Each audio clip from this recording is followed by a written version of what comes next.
Hi hello అండి. ఈరోజు మనము గోల్డ్ థ్రెడ్లోని లైట్ షేడ్ అనమాట. ఈ లైట్ షేడ్ సిల్క్ థ్రెడ్లో మనకి 2 వేరియేషన్ డిజైన్స్ యూజ్ చేసాము. అండ్ కుందన్స్ కూడా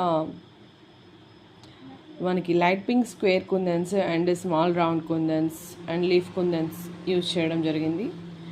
మనకి అసలు ఇది చాలా ఎలిగెంట్గా చాలా మంచి లుక్ ఉందండి. అసలు ఏ అకేషన్కైనా, ఎలాంటి డ్రెస్సెస్కైనా, పార్టీ వేర్కి కానీ, సింపుల్గా కానీ ఎలా వేసుకున్నా కూడా చాలా బ్యూటిఫుల్గా ఉంటుంది. మీకు ఏ సైజెస్లో కానీ, ఏ కలర్ కాంబినేషన్లో కానీ కస్టమైజేషన్ చేసిస్తానండి. మన వాట్సాప్ నెంబర్కి ఒక మెసేజ్ చేయండి.